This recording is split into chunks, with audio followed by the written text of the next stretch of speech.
बैंगलोर से आई हूँ। मेरी मम्मी पापा की बहुत इच्छा थी कि एक बार मैं होली का उत्सव चापा में देखूँ। फिर पिछले साल मुझे ओखा में स्वामी जी का शिविर अटेंड करने का मौका मिला। उन्होंने भी कहा एक बार चापा आओ, तो अचानक ही प्रोग्राम बन गया चापा आने का।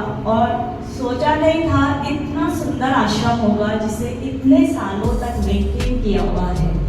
मतलब ऐसा लगता ही नहीं है कि ये 25 साल पुराना आश्रम है जिसे इतने अच्छे से 25 सालों से लगातार कोई मेंटेन करता जा रहा है। और ये कोई आसान बात नहीं है इतने बड़े आश्रम को इतनी अच्छी तरीके से सजाए रखना।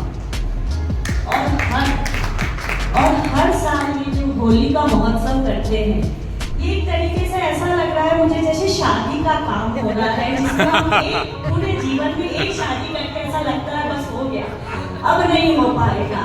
ये हर साल वो करते हैं जैसे बाराती आप आए हैं और आज बाराती विदा हो जाएंगे, पर इसके पीछे भी इनके पास बहुत सारे काम छोड़ जाएंगे। तो इनको बहुत बहुत धन्यवाद और बधाई कि इन्होंने इतने अच्छे से इतना अच्छा काम ले रखा है। साल में एक नहीं करते माँ, साल में 15 करते हैं। 15 साल में 15। ये तो आप होली के खाली आए ना, हमारा तो जनवरी फरवरी मार्च अप्रैल मई जून जुलाई अगस्त सितंबर। बहुत बहुत बधाई आपको। इतना बड़ा अगर हर महीने आप कर रहे हैं तो बहुत ही मुश्किल कार्य को आप संपन्न कर रहे हैं। अब मैं अपना एक्सपीरियंस बताना चाहूँगी। 3 दिन से मैं यहाँ पर हूँ। मैंने अलग अलग ध्यान थोड़े अटेंड किए हैं। पूरी तरीके से तो नहीं आता है मुझे ध्यान में कुछ भी नहीं आता था।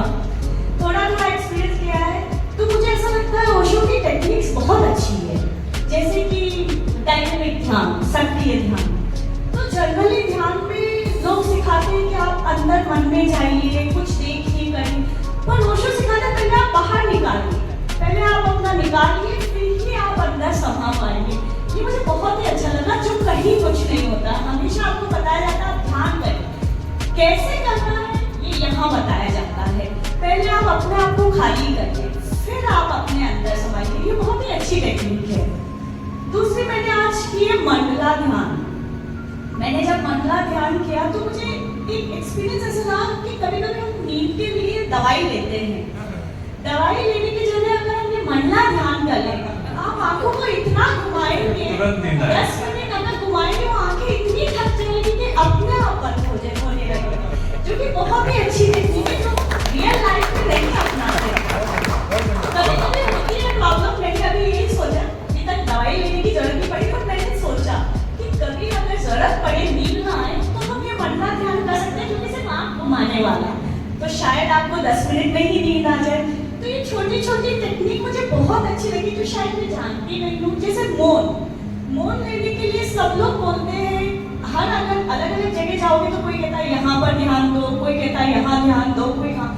ओशो कहते हैं कहीं पे भी ध्यान, बस ध्यान दो, कहीं पे भी आप करके, चाहे आपके यहाँ दो, नाक में दो, नाभि में दो, हृदय में दो, बस आपका ध्यान केंद्रित करो। और उसमें भी इतनी अच्छी टेक्निक बताइए कि पहले आपको नृत्य कराते हैं।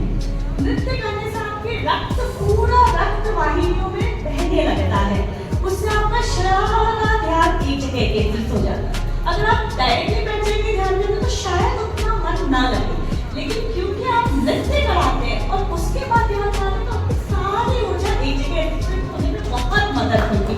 ये भी बहुत ही अच्छी टेक्निक है जो कि मुझे बहुत हेल्प लगी कि ध्यान करने से पहले नृत्य करके और फिर ध्यान में बैठते तो वो जल्दी आप ध्यान में मग्न हो सकते हैं। तो बहुत सारे हैं, शायद मैंने 1-2-3 ही अनुभव किए, पर मैं और अनुभव करना चाहूँगी। और मुझे बहुत अच्छा लगा यहाँ पर आकर के। बहुत बहुत धन्यवाद आपका इस अवसर को देने के लिए।